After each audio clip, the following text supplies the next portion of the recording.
अस्सलाम वालेकुम व्यूवर्स, क्या हाल है? खैरियत? ठीक ठाक। अच्छा, आज हम बात करेंगे रशिया के 222 जो रशियन की एसाल्ट राइफल है, उसके ओल्ड मॉडल जो अफ़गान वार के लिए आई थी, उसके बारे में बात करेंगे कि रशियन के पास एक अच्छी क्लाशनकोफ होने के बावजूद भी उनको ये कैलिबर चेंज करने की ज़रूरत क्यों पड़ी और कब तक उन्होंने इसको यूज़ किया।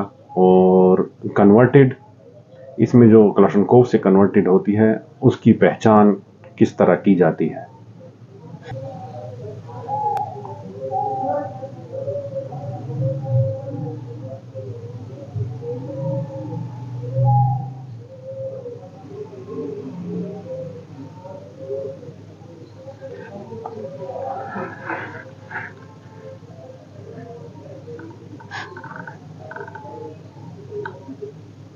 अच्छा, राइफल तो आपने देख ली, ये काफ़ी यूज़ में है और नई आजकल इसमें मिलना बहुत ही मुश्किल है, क्योंकि ये एक जंग के ज़माने की राइफल है। 1992 के बाद ये पाकिस्तान में बहुत ही कम आई हुई है। पाकिस्तान यानी कि अफ़गानिस्तान में ये आ रही थी, वहाँ से फिर पाकिस्तान आई है। इसमें अक्सर राइफलों के नंबर टेम्पर है या लोगों ने इस पे चेंज किए, क्योंकि रशियन के साथ हमारी ट्रेड थी नहीं, तो इस वजह से लोग इस पे चाइनीज़ या किसी और मुल्क का नाम लिख के इस पे नंबर चेंज कर लेते थे, तो फिर लाइसेंस पे इसकी एंट्री होती थी। ये आती फुल ऑटोमेटिक में थी, तो फुल ऑटोमेटिक इसका ख़त्म करके इसको सेमी ऑटोमेटिक बना के लाइसेंस पे लोग कैरी करते थे। और या फिर फुल ऑटो में इसको आप एमओयू के licence, sorry, ministry of interior के लाइसेंस पे आप इसको कैरी कर सकते हैं। दूसरी बात इसकी ये है कि रशियन के पास AK-47 पहले से ही मौजूद थी, तो उनको इस राइफल की ज़रूरत क्यों हुई? मेरे अंदाजे के मुताबिक, या जो एक्सपर्ट हैं वो कहते हैं कि AK-47 का एक तो वज़न इससे ज़्यादा था, और गोली का वज़न और मैगज़ीन का वज़न भी इससे ज़्यादा था, तो फ़ौजियों को या मिलिट्री यूज़ के लिए जो होती है, उनको कैरी करने के लिए बहुत ही मुश्किलात पेश आती थी उसका राउंड एमुनिशन ज़्यादा कैरी करने के लिए, क्योंकि एक फ़ौजी एवरेज ही तकरीबन 12 किलोग्राम, 10 से 12 किलोग्राम तक, तो उसमें आप तकरीबन एक क्लाशनकोव के बहुत ही कम मिकदार में राउंड और मैगज़ीनें कैरी कर सकते हैं। तो इस वजह से उन्होंने ये चीज़ डिज़ाइन की, और ये छोटी गोली वाली राइफ़ल जिसकी वेलोसिटी बहुत ज़्यादा थी, ये डिज़ाइन की, और ये अभी तक तकरीबन यूज़ में है। 1991 तक तो यही वेरिएंट यूज़ हो रहा था।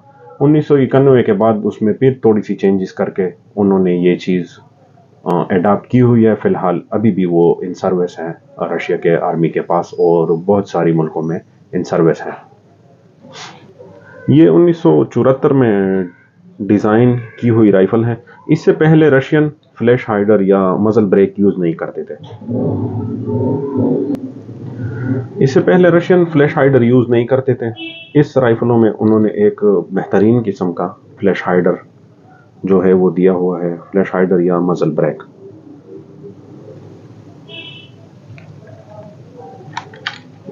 इसके बाद आप चेक कर सकते हैं, इस राइफल का वज़न जो है वो तकरीबन ही 3 kg, और इसकी बैरल लेंथ 16 इंच की इसकी बैरल लेंथ होती है।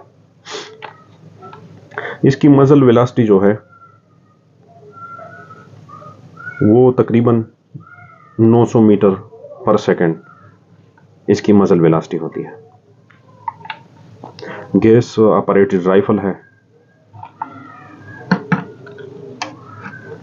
और ये चेक कर सकते हैं आप, इस पे फुल ऑटो का निशान आया हुआ है, और ये सेमी ऑटोमेटिक हो जाती है, या मगर ये अभी है सारी सेमी ऑटोमेटिक में, पाकिस्तान में तकरीबन जितनी भी यूज़ हो रही है।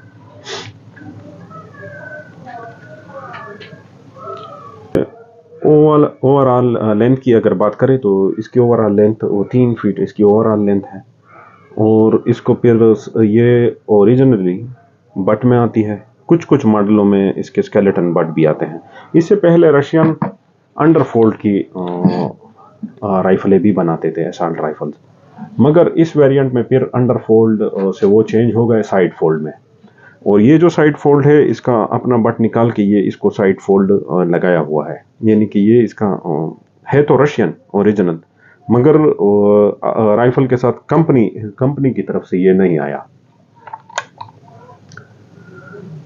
इसकी रेंज की अगर बात करें तो ये 500 मीटर इसकी इफेक्टिव रेंज है, और मैक्सिमम इसकी गोली जो होती है वो तकरीबन ही 3 किलोमीटर तक इसकी गोली जा सकती है।